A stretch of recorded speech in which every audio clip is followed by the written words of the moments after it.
அனைவருக்கும் வணக்கம். எல்லோருக்கும் பயன்படுகிற உடல் நல குறிப்புகள் சிலவற்றை இந்த பதிவில் நாம் தெரிந்து கொள்ளப் போகிறோம். அதற்கு முன்பாக ஆழியா சேனலை இதுவரை சப்ஸ்கிரைப் பண்ணாதவங்க சப்ஸ்கிரைப் பண்ணிடுங்க. பக்கத்தில் இருக்கிற பெல் பட்டனையும் ப்ரெஸ் பண்ணிடுங்க. 1 டம்ளர் வெதுவெதுப்பான பால் இரவில் படுக்கும் முன்பு குடித்து வந்தால் விரைவில் தூக்கம் வரும். ஏனென்றால் அதில் மெலோட்டினின் என்ற ஹார்மோன்கள் அடங்கியிருக்கிறது. வாழைப்பழம் இயற்கையாகவே இரவில் சிறந்த தூக்கத்தை தரக்கூடியது. முதியோர்கள் இரத்த அழுத்தத்தால் தூக்கம் வராமல் தவிக்கும் பொழுது வாழைப்பழம் சாப்பிட்டு படுத்தால் எளிதில் தூக்கம் வரும். பீட்ரூட்டை பிழிந்து சாறு எடுத்து தேனோடு கலந்து சாப்பிட்டு வந்தால் அல்சர் குணமாகும். பீட்ரூட் சாறுடன் வெள்ளரி சாறு கலந்து சாப்பிட்டு வந்தால் சிறுநீரகங்களும் பித்தப்பையும் சுத்திகரிக்கப்படும்.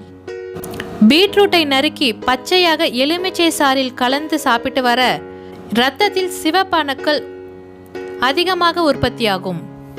சிறுதானிய வகைகளில் சிறந்த கேழ்வரகில் கால்சியம் சத்து அதிகமாக இருக்கிறது.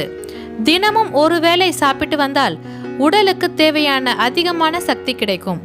உடல் உழைப்பு அதிகம் தேவைப்படுபவர்கள் காலை மாலை கேழ்வரகு கஞ்சி அல்லது ரொட்டியாக செய்து சாப்பிடலாம். இதில் உள்ள கால்சியம் நரம்பு மண்டலத்திற்கு சக்தி கொடுக்கிறது.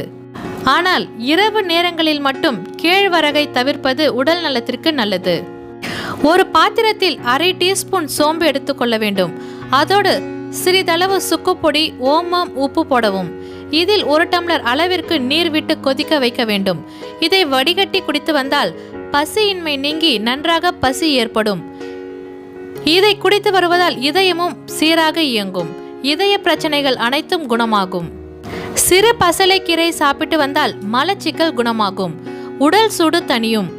குளிர்ச்சியை ஏற்படுத்தும். சிறுநீர் தொடர்புடைய அனைத்து பிரச்சனைகளையும் குணமாகும். இதில் இருக்கும் விட்டமின் பி உயிர்ச்சத்து உடலை ஆரோக்கியமாக வைத்துக்கொள்ள உதவும். முருங்கை கீரையை மிளகு சேர்த்து சூப் வைத்து குடித்தால் ஆஸ்துமா விரைவில் குணமாக்கிவிடும். முருங்கை கீரையோடு வேர்க்கடலையும் சேர்த்து சமைத்து சாப்பிட்டால் பெண்களுக்கு கருப்பை பிரச்சனைகள் குணமாகும். முருங்கையில் இருக்கும் விட்டமின் ஏ கண் தொடர்பான அனைத்து பிரச்சனைகளையும் குணப்படுத்தும் தன்மை கொண்டது. சர்க்கரை நோய் உள்ளவர்கள் முருங்கை கீரையை அதிகமாக சாப்பிட்டால் சர்க்கரை நோயை சிறிது சிறிதாக கட்டுப்பாட்டுக்குள் வைத்துக் கொள்ளலாம். முருங்கை கீரையோடு எலுமிச்சையும் சேர்த்து சாப்பிட்டு வந்தால் உடல் எடையை விரைவில் குறைத்து விடலாம். மேலும் இது போன்ற பல பயனுள்ள தகவல்களை தெரிந்து கொள்ள ஆழியா சேனலை தொடர்ந்து பார்த்துட்டே இருங்க.